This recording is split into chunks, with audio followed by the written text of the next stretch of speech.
For those of you who don't know me, I'm the Director of Artist Services here. My name is Jessica Ransom. I curated this show for our amazing juror, Juana Williams, who picked all of the artwork, who's here from the Detroit Institute of Arts, and she's the Associate Curator of African American Art there. So she's here for the weekend. We wish she could stay longer. Yeah, me too. And she's going to lead a panel of 3 of our biennial artists and tell you about some of her thoughts and choices about why she chose the artwork. She had over 300 artworks to choose from, and so over 100 artists in our county applied for this biennial. It was a really competitive year, and I think it's really exciting to hear the jurors' choices about why she put together this group of artwork. So I'm going to leave it to you and take it away. Okay.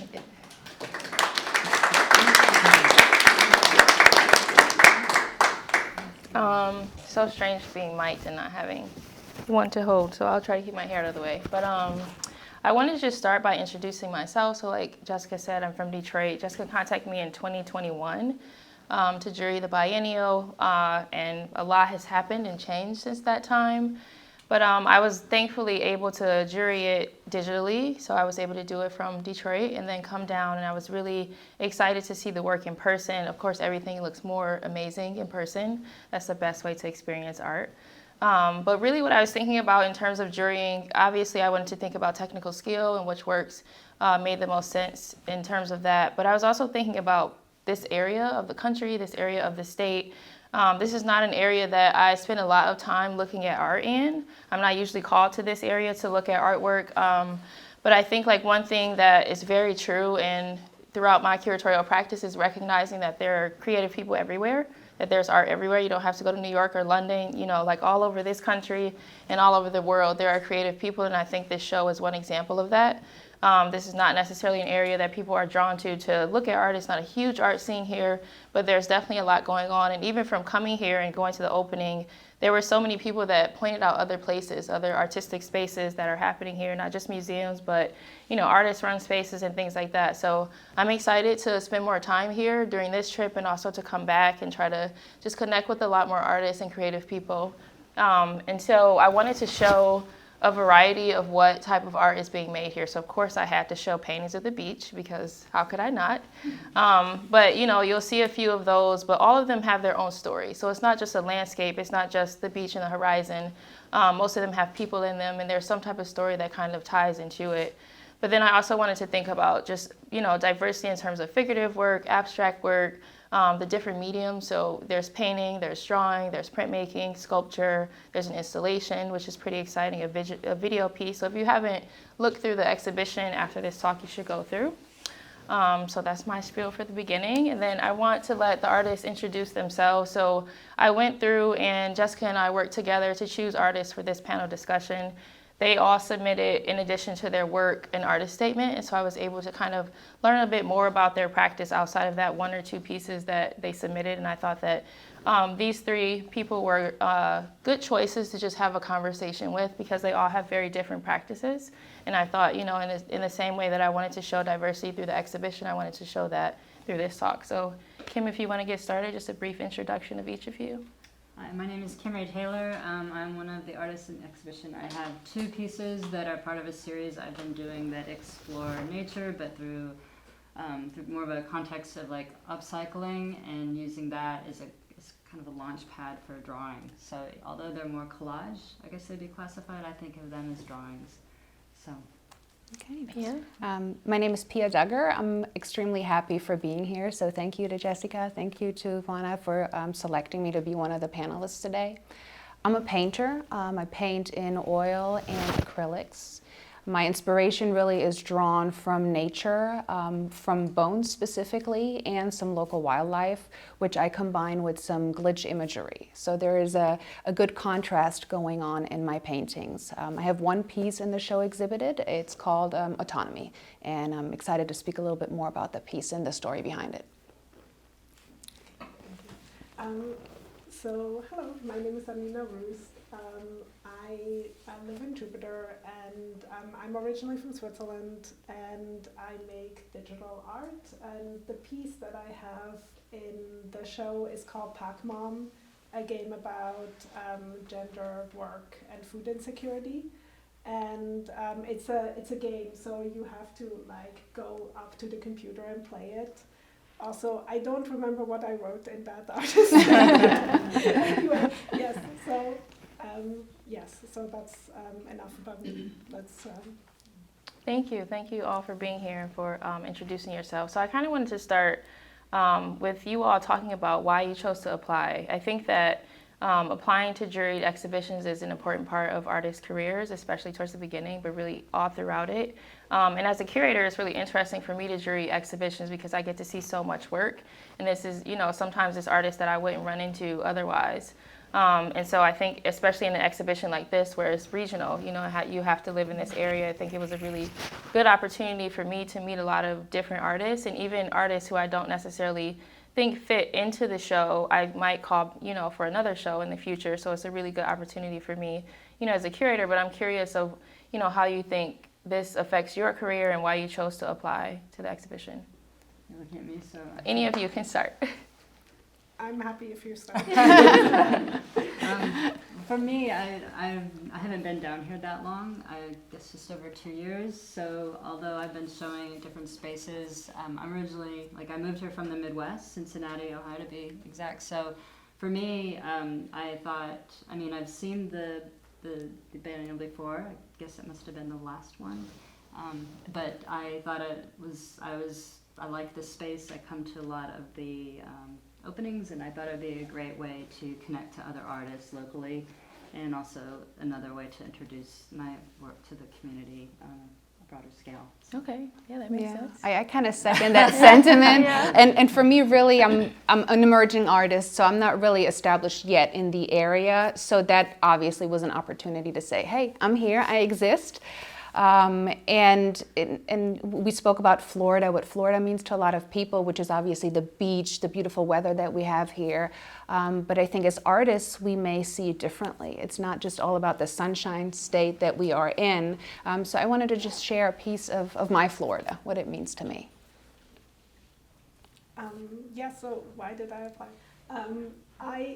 So what I really like is to apply to all kinds of things and explore new places. So, for example, I've never made a game before, and this is my first computer game. I've made other things like robotic installations and things, and I've exhibited them in other spaces. Also, another consideration is it's, I don't have to go very far. It's extremely environmentally friendly. Yeah. Another benefit of local spaces, right? You don't have to travel very far. And yes, the social aspect, obviously, you get to meet a lot more people that are going to be around you for a long time. Mm-hmm. So, yes. Oh, great. So you all kind of had different answers to an extent. I think next, maybe just feeding off of Pia's question, I'm curious of how living in this area has impacted your work, or has it? I would say I have a day job, and that's teaching young people to make art. And so I do this in this area. And games and game development is certainly that's the medium of their time. And so that's what has gotten me into this. Is maybe a somewhat unusual answer to this question. So that's how I got into making games, through my students and yes, who live here. So it's not necessarily I'm not inspired by the nature, let's say. I'm inspired by the people that I work with. And so, so that's what would tie me to this area.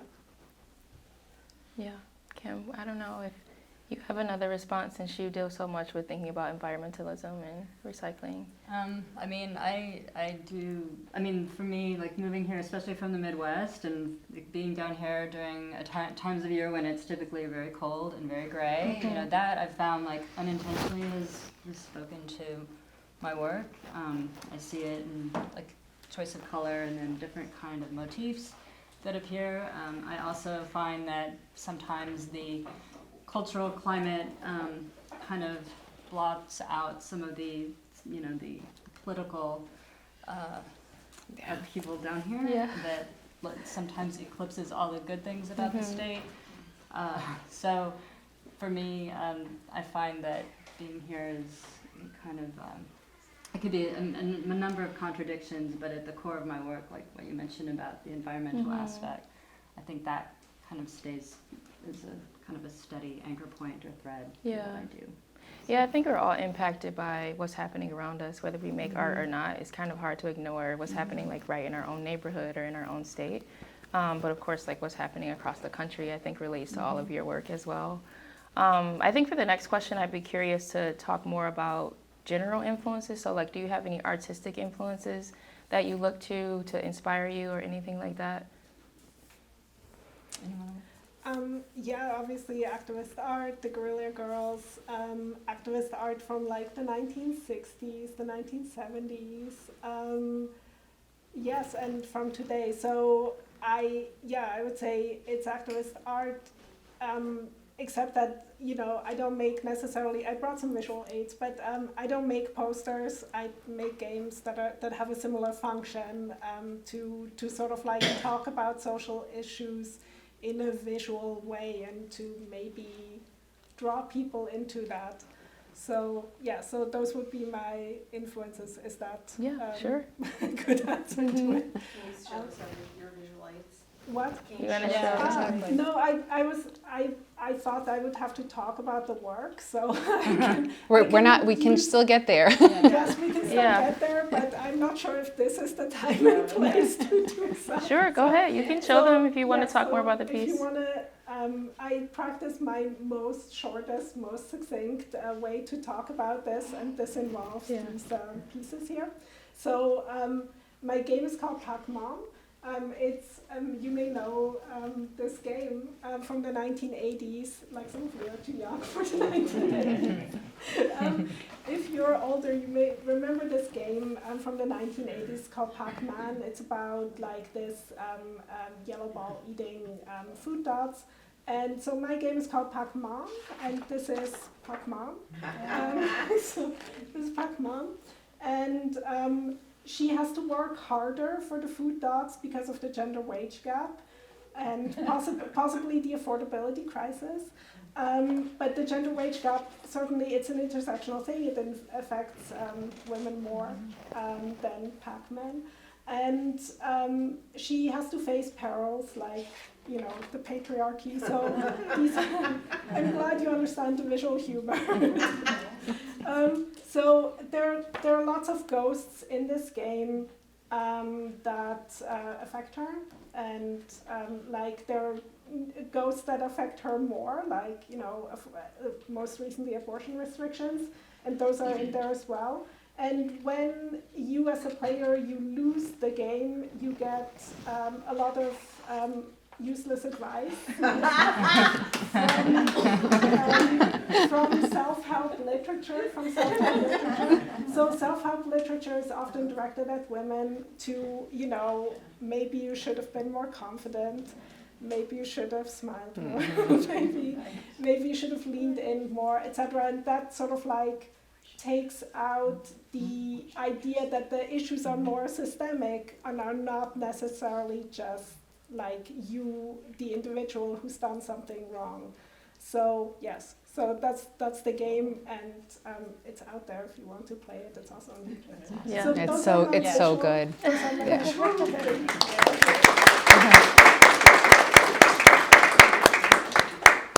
Yeah, it's a great game. I got to play it when I was jurying, so I played it on my computer, and it's incredible. I think you get a much better understanding of it if you play it yourself, so after the talk, definitely go out there and check it out. Did you consider any other games to show, examples of the conversations you wanted to have? Do you mean like as influences? No, I mean in terms of you chose Pac-Man. Instead of using Pac-Man, did you consider any other games? To sort of like reinvent, let's say. I have one that I'm working on, and it's about like breaking glass. I have another one that I want, like I have lots that I want to make, but I'm not like actually making. I have one that's about like the revolutionary aspect of like laughing, like women's laughter. But those are in a preliminary state, let's say. Okay. So it takes a long, like the thing is for a body of work to grow, right? It takes a long time. Yeah. And so for me, I have to program these, and you know, like with a day job, sort of like, Yeah. yes. It's hard to find the time to do that. Yeah. Yes, and the sort of time to concentrate for longer periods of time, and you know, be awake and stuff. Yeah. I understand that. Yeah. Kim, did you want to talk at all about your artistic influences? Sure. Mine are, the answer can vary depending on when in my lifetime you may ask it. But it's one constant thread for me has always been like cartoons. Oddly enough, I started my career out working in cartoon animation and doing illustration few decades ago, so it's been quite a while, but I still see that seeping into my work. I find too that like lately I'm really drawn to kind of just odd ephemera, like things that I just tend to pick up. I can embarrass my husband walking like through a parking lot, and I have to stop and pick up a piece of trash. I'm also very influenced by graphic novels. I like the narrative aspect. Kind of there's this linearity, but I also find it interesting to be able to kind of shift that into something that's less linear and maybe less direct, and that kind of I can make that sort of a template to like kind of like the work that's in the show here. That I look at that and I see that connection, although it's probably not evident at all. Well, I think, for you to talk about novels is really interesting, because I feel like when I read novels, there's not a lot of room for interpretation. Like the artist kind of gives you all the information. I feel like in your work, there's a lot of negative space, and there's a lot of room for the art or for the audience to kind of interpret what they get out of your work. So there's sort of a connection there, but there's sort of a difference, I think, too. So why did you choose to make those artistic choices? Like your work is very, I would say, minimalist. Like in that work, I'm kind of all over the place. I'm working on other bodies of work. One is kind of a continuation of something I started during the pandemic, which was documenting abandoned furniture, just drawing them with ink and sketchbooks. That's another story. I didn't have a studio at the time. A lot of people were discarding their furniture when we were in lockdown, so that was interesting to watch. Stuff ended up on the curb, but that's how I'm doing that. And I'm also doing a project that does use books directly, where I'm dismantling them, and I've been creating this wall piece for about a year now. Basically, I'm just loosely calling it meditation on the banning of books. And it references points in art history and kind of leaning into what you're doing, like looking at the patriarchal way that history has been written, art history has been written specifically. So a lot of my work gets really dense, and so for the pieces that are in the show, they are always like a sidebar that I do. Okay. So when I kind of need a break from what I'm doing, it's a sort of a way to shift literally sometimes to another table, and I work on these pieces. They can take a week, 2 weeks. So it's kind of like a puzzle, and sometimes it's remnants of other pieces I'm working on. It becomes a place to kind of, like a place holding or something, or to have like a footnote. So if you looked at some of my other work, you'd probably think, oh, I don't, it's kind of like, but I see it as maybe the reverse side of the same coin. Okay, I understand that. So it's interesting that you brought up the pandemic and changes that were caused by it. So I'm curious with how all of you have changed locations. You're not, none of you are originally from South Florida. Do you think that you feel supported by the artistic communities here, or is there something that you would like to see change to be more supportive of artists? Who wants to kick off? I mean, I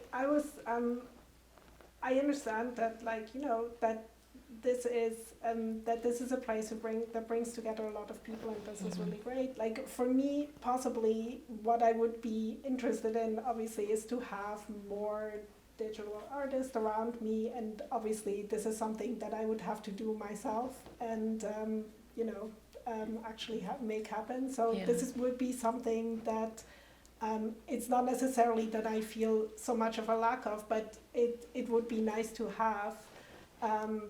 But yeah, so that would be I'm not necessarily like I don't personally need more support. I'm more like what maybe community would be interesting, but yes, that it would also be, as I said previously, more environmentally friendly, because I wouldn't be going elsewhere to meet these artists, Right, but meet them here. Yes, so yeah, that would be something. But I think that in general things are good here.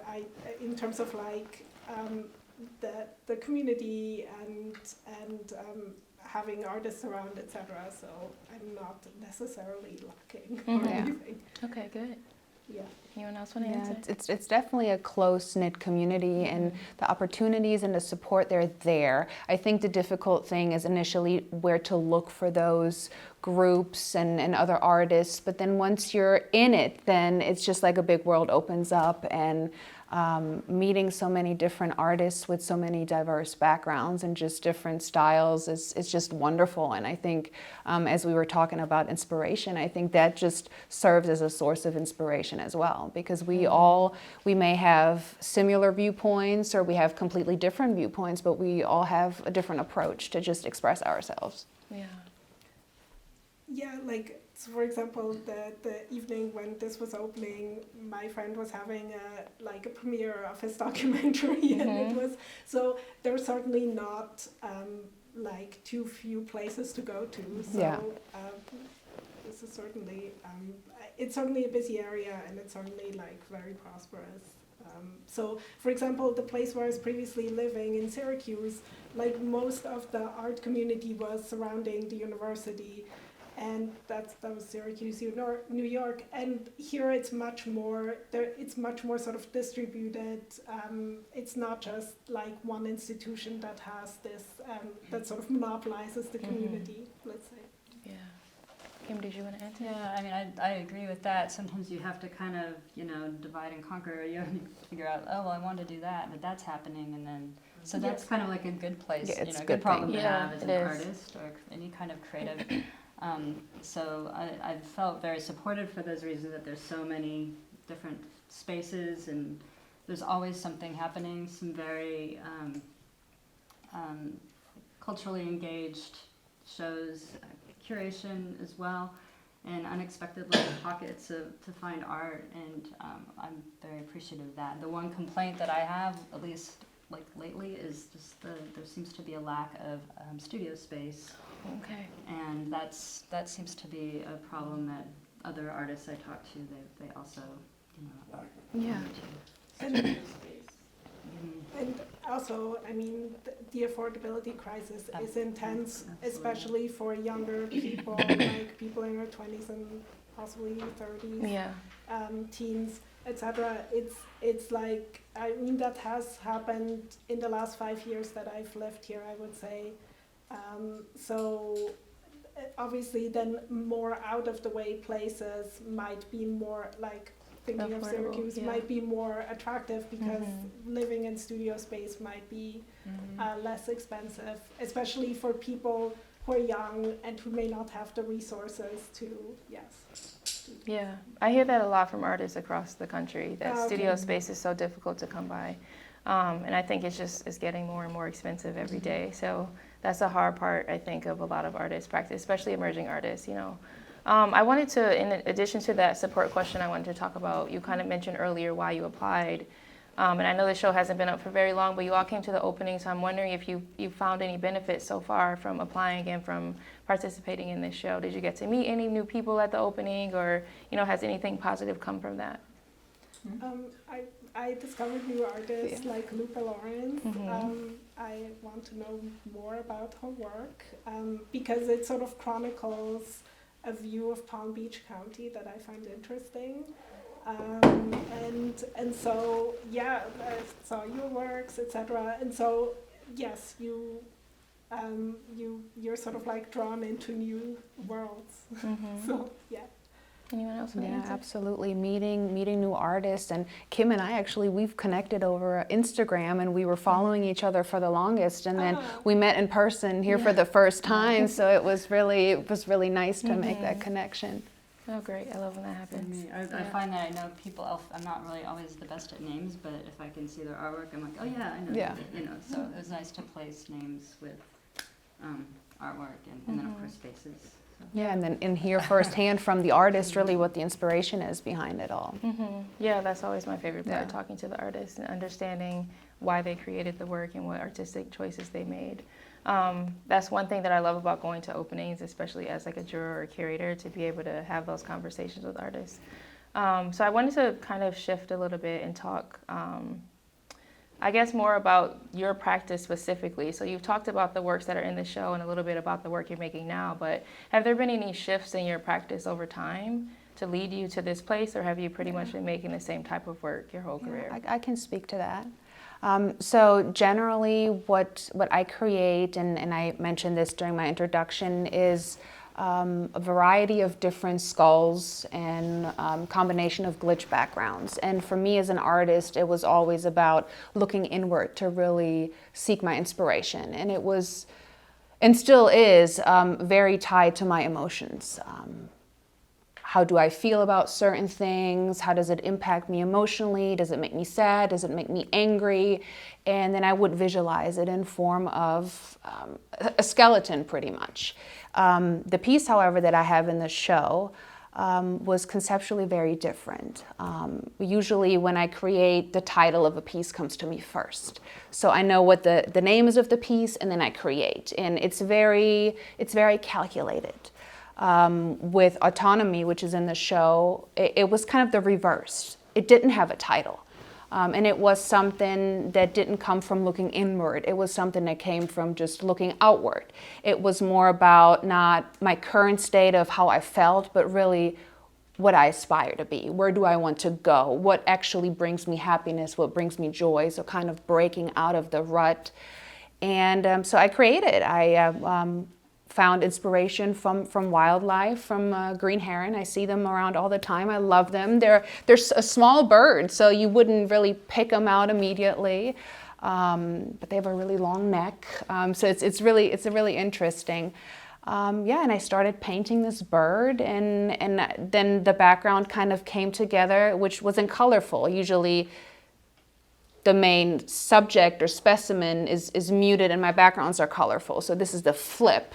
The green heron actually is painted in color and it's bright, and the background really is blacks and whites and grays, and it started being a little bit more free-flowing than it usually is. And once the piece was almost finished, the title came to me, Autonomy. So that for me is a big shift as an artist in my practice. Yeah, that's a huge shift. And I think as an emerging artist, it sounds like you're really recognizing your artistic voice, which I think is really important. Feels really to move good. Forward. Yeah, that's great. I have a question. So you, the background of the image is glitched.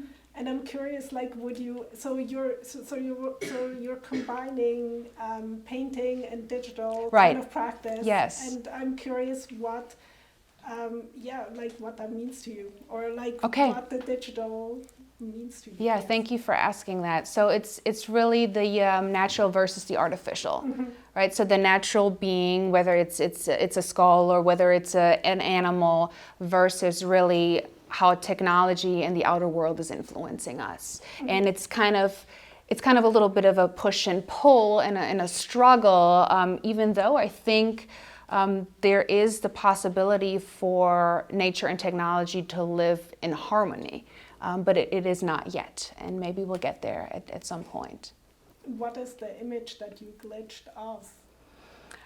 It's research combination of different images. I mean, it's really, going online, doing my research, seeing kind of how certain patterns could work together. One piece that I had created was really the test screen from the 80s, when your TV image would disappear and you'd have that big test screen with that screeching sound that something wasn't right. So that's kind of where my inspiration with the glitch images started, because I felt like it was something negative. It felt like tension a little bit, and that's really what I wanted it to say. But at the same time, it's beautiful because you have so much color, and I love color. Could you explain a little bit about what glitch is? Glitch, for example, if you turn on your television and your image doesn't transmit well, so your picture is a little bit distorted, that's kind of glitch. It's Yeah. when, Pixels, yes. yeah, or when an image, so a digital image is based on data, and when that data is somehow the numbers are not quite right, the numbers have gotten scrambled, let's say, then the computer interprets, or the digital interface interprets that as a colorful pattern, and this is seen as a mistake, let's say. Whereas like a glitch, it's seen as a mistake, but it can be, so what in your work, it is actually the main, or it is a part of the attraction. And so, but this is a good question. Yeah, thank you. I know what the word glitch means, but when you're talking about in art, I really wasn't quite sure. Yeah. And it also, I think it adds to your work, right? That you're taking something that's that some may see as a mistake, but you're like turning it into something. And I love painting it, right? It's not generated by a computer or by a machine. It's actually all painstakingly painted. So you're not painting from an image. You're like I have a reference image, yes, and or it could be multiple images, and then they're blended together. However, I think the composition should be. But then everything is painted, hand painted. So it's much more intentional. Yeah. Oh yes. It's because usually a glitch is a mistake. Right. But you're doing this, intentionally to start a different conversation. Right. Yeah, and so you're sort of borrowing the aesthetic of the glitch to create the background. Yes. Yes. Okay. That's great. I didn't really understand your work that way, so thanks for answering that. And thank you for your question.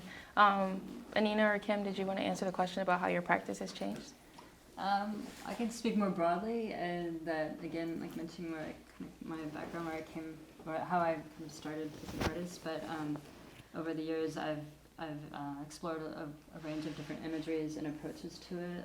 For a while, I was taking on themes that were looking at how women's bodies were portrayed, like empirical notions of beauty, the intersection of youth and age in that matrix of race as well, body types. I also looked at food culture, the factory farming aspect of our food chain, and I've also then used a lot of literary touch points to my work too. Okay. Research as well, because I teach, and so some of my work, it's specifically, I kind of almost compartmentalize of thinking that it is research, like kind of a visual documentation of my research as opposed to being like art per se. Okay. So I kind of navigate into these different, little periods in my work, and I just see it evolve, but it does, to me, they may seem so different, but I do see kind of this connect the dots kind of thing to all of it. Okay. Can I ask you guys to speak up a little bit, because a couple people in the back are having trouble hearing. Yeah, sure. Sorry about that. All right. There have been changes, sort of broad shifts. Like in the beginning, I worked primarily, or my work was very much about like privacy online. It was about, this was like maybe 20 years ago, so long time ago. Was about surveillance and what it means, surveillance online, etc. And I didn't really make work about, let's say, sort of gender, let's say, because I was the only woman mostly in like exhibitions with men, etc. And like that would have felt weird. And so I started doing this later, maybe about 10, 12 years ago. I started making a robot I made a robot that puts pie charts onto edible pies to visualize gender ratios in text spaces. And people could take these pies and take them, let's say, to their workplace to discuss, gender ratios. So I wouldn't have done this earlier in my career because I felt very insecure and possibly still do. And so that there's been sort of shifts in sort of going from more general topics in like the electronic space, I guess, to less less, like more specific or more, let's say, personal topics. I understand Yeah. that. And I think along the same lines, thinking about, potential insecurities that might potential insecurities that might, my voice is naturally very low, so I have to make a concerted effort to be louder. But you talked about insecurities that might impact the type of work that you make, and you talked about the lack of studio space that's made it difficult. So thinking more broadly about your whole career, what are some difficulties that you've run into, and how have you navigated those spaces? I run into difficulties every Yeah. day. No, I don't know. Like, you mean the big topics? Anything that you found difficult about being an artist? About being an artist every day. No, like, so for example, my area, so in digital art, it's very short-lived. Like, currently the hot topic is AI. AI, like both thinking about AI, using it, etc.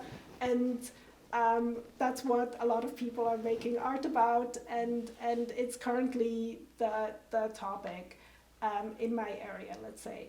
And I'm not doing that, and I feel slightly left out. But there's also, I think there's also something in like working in areas that nobody works in, sort of finding niches and sort of highlighting or sort of advocating for the niches, let's say. So I think that you can turn difficulty into something, or like when something doesn't quite work for you, or you can't, let's say, or it doesn't interest you that much, then maybe you can turn this into something that interests you. Yeah. So. Yeah, it can serve as inspiration too. If you're dealing with a difficult situation, that may fuel your fire for something greater. Yeah, I'm like extremely optimistic here. Yes. Anyone else want to answer? Yeah, I'm trying to think. I feel like suddenly I'm just kind of, it's contextual, like based on what I'm doing at that point in my life. But lately it just sometimes feels like finding this, the physical space, and then also the mental space. I also teach, so I juggle that. Yeah. And I sometimes find it like just trying to focus and think, kind of shut off some of the external things that I feel like I need to be doing, or trying to quell my frustration, maybe what's happening in the world around me. But so those lately have been kind of my obstacles. Did you want to answer, Pia? It's for me, or right now at this stage of my career, it's really putting my name out there and making those connections that I think will propel me to the next level. Yeah. Yeah. Okay. Have you all felt that you've had a seminal moment in your career that has really impacted your work, whether it was in your personal life or in your professional life, that's just impacted the type of work you make, or that has really made you feel like, really made you feel like this is the direction you should be moving in with your practice, or maybe made you question, should you be an artist? Have you had any moments like that that have really impacted your career? All the time. Yeah. Having worked in the corporate world for 17 years, really, for me has been kind of heartbreaking, really, not where I wanted to be in life. But it definitely is a necessary evil, and it can honestly feel good if you have career success, right? You climb the ladder. But with that, for me, came a lot of emotional stress and hardship, and just balancing life in general as a young mother with children, having to go to work and putting those children in daycare and not being able to be home. That absolutely is just impacted my life, and it really, I was just saying that something negative can serve as a source of inspiration, and it did just that. So I kind of felt at times in my own little prison, so I painted. And I've always painted kind of to find comfort and to just disconnect and use it as a meditation tool, really. But what was happening around me at those stages, just from a young adult to a young mother, that kind of fueled everything. And I just really had idea after idea after idea. And it was kind of like, I've heard somebody saying this, like painting is like soap for the soul. So once one piece was done and that idea or that emotion was on the canvas, that was it. Yeah. I could put it aside and move on to the next thing. So I feel that kind of paved the way for me. That's great. It really worked out for you. Yeah. Also, like, it feels sort of weird to complain because, like, we're sitting here, and so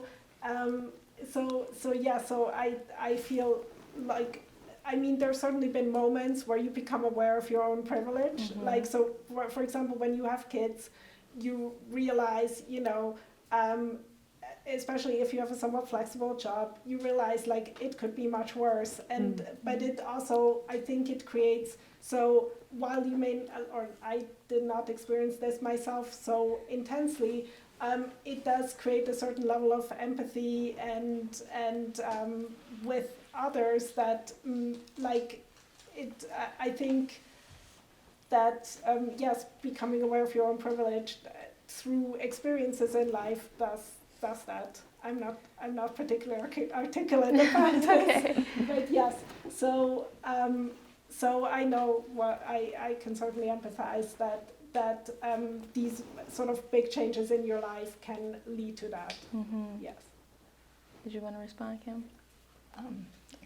I can agree with Yeah. what you already said, but like, I think just kind of going back to the kind of more current point in time, the pandemic really prompted a lot of change for different reasons, and I see that just kind of this sort of incremental effect, and so I mean, yeah, it's trying to find those things that maybe something may seem challenging, but then you recognize, like, this is nothing, you know, when you see what other people have to go through.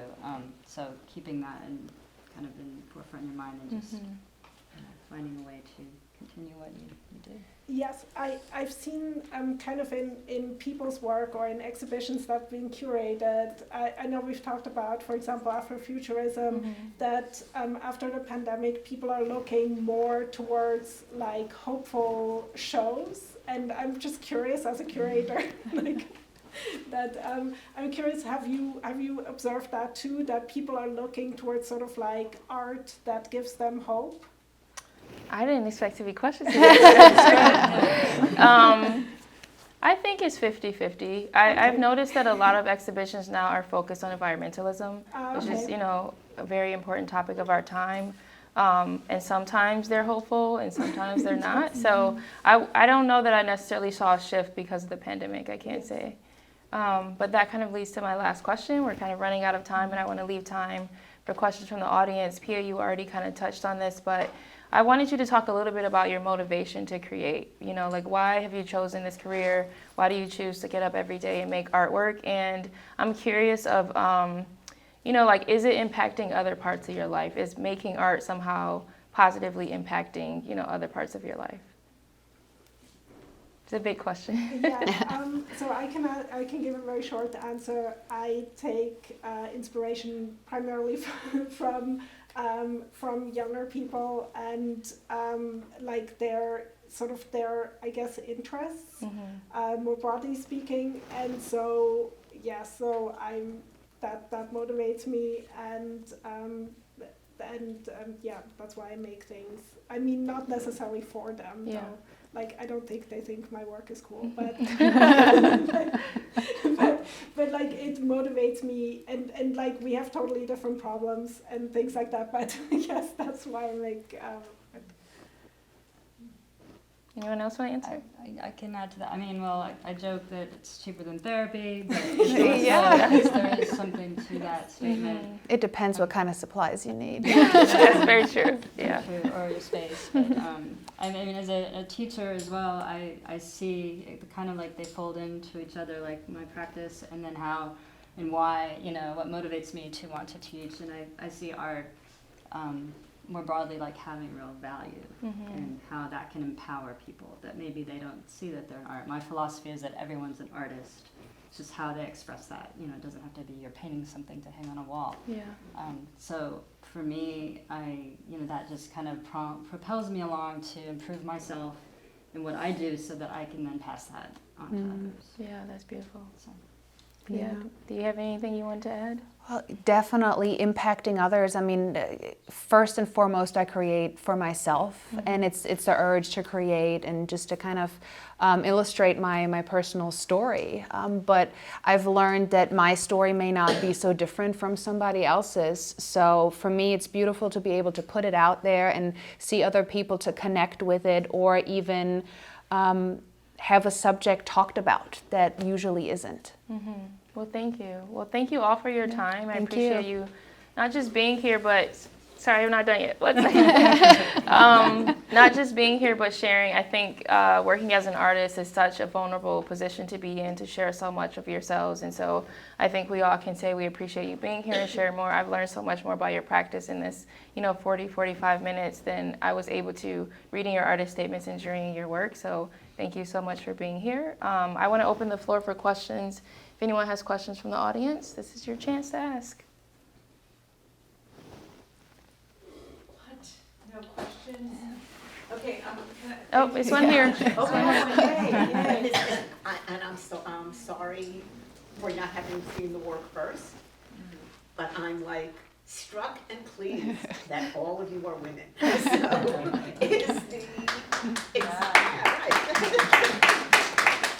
is the whole biennial skewed more toward women, or this is just No. Yeah, panel, I'm which is curious. wonderful? I'm curious, what's your gender ratio in applicants?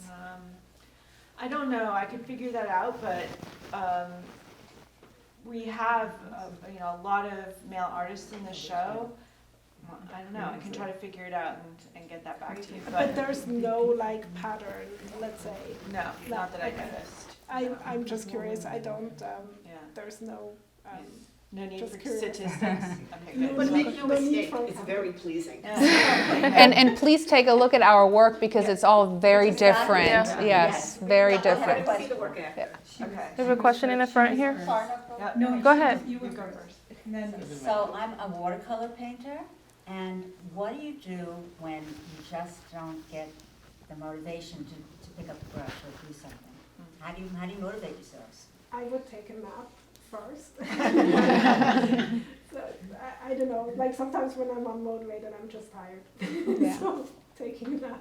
is my advice. So sometimes you have to step away from it, right? You can't force it. So you'll have to find out for yourself whether you want to just push through or you take a break. For me, that's I go outside, I go out in nature, I do something completely different. It has nothing to do with painting, whether it's doing laundry or picking up mangoes in the front yard, whatever it is, and that kind of helps me.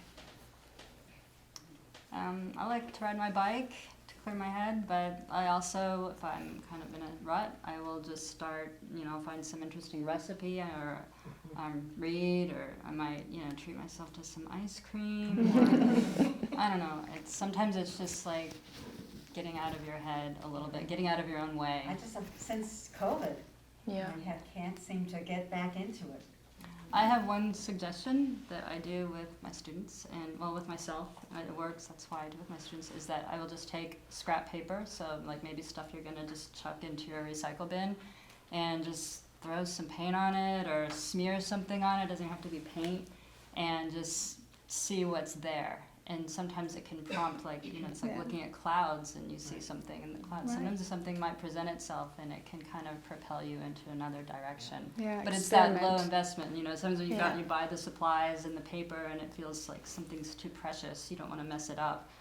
But if it's just, stuff that you're going to toss, there's no pressure, right? Yeah, 'Cause you just toss it anyway if you don't like it, right? Yeah, But it's- There are people who do this like meditative drawing practice Mhm. to generate ideas. It's but I'm not, please don't take it for I'm not a painter or I don't draw. But people do this meditative drawing practice where they just take it upon themselves to draw a certain amount every day and sort of set if you some people do sports. Other people do drawing, so that might help as well. How basketball players dribble, practice how to dribble really well. Yeah. Maybe that may help. I don't know, to take it like a sports practice. I don't do it myself, I don't know. Yeah. So Thank you. maybe I'm the wrong person. Thank you. I would add too, I mean, curatorial work is a little bit different than a practicing visual artist, but it's still creative in a sense. And if I'm having trouble with writing or something like that, I usually will go look at other work. So I'll read or I'll go to exhibitions. I'm really motivated by the work that's being made. And so, of course, that'll encourage me to write about something. But I think like doing something creative, even if it's not watercolor painting, just doing anything creative to continue that process in your brain and in your body to keep being able to sort of have that outlet could potentially move you back into that direction. Thank you. Yeah. You had a question back here? I do, and I have a question for you. Okay. If you wouldn't mind. I have never juried, so when the juror is looking at an application, Yeah. what percentage of the bio versus the work itself do you use as a measure? The work is most important. So I look at the work but first. The bio is, I would say like the artist statement is more important than the bio okay. because I'm more interested in how you talk about your work than how you talk about yourself. Mhm. And the bio is more, information about the artist specifically, and the artist statement is usually more about the work. But I look at the work first. Before I read anything at all, I look at the work, and I usually kind of parse out what work is really strong or what work spoke to me in some way, and then I'll go back and read their bio or their artist statement. So I would say like focus on making, I don't know if you're an artist, but focus on making the work, whatever work you think, makes the most sense for you. Make sure you're getting what you need to get on the canvas or on the paper, etc. And then go back and focus on your artist statement. Okay, and another question. Sure. If you submitted 3, one artist submits 3, Yeah. okay, when you look at their application, do you review that bio, that artist statement, and those 3 works? Yeah. At the same, simultaneously? Mhm. So you will know if an artist enters 3 works? In this exhibition, I can see them all together. Yeah. It depends on. Okay, so you know, you would just, so you do see the total application? Yeah. But I don't necessarily choose. So if an artist entered 3 works, I might choose 1. I might choose 3. It's more about the individual work. But I can see if an artist submitted more than 1, if that's what you're Okay, so asking. you can see the total package? Yeah. Okay, very good, Yeah. thank you. Sure. Any other questions? Yeah, Oh, one here. yeah, I have a comment and a question. Okay. First, I would like to congratulate all of you. Thank you. Thank you. I think that artists could be painters or writers, any art creation. I mean, you are privileged as human beings. Yeah. Because it's a wonderful talent to have, so. And I also like when you were referring to your difficulties when you were working in corporations and raising your children. Where you could, I think you said that's when you did your best work.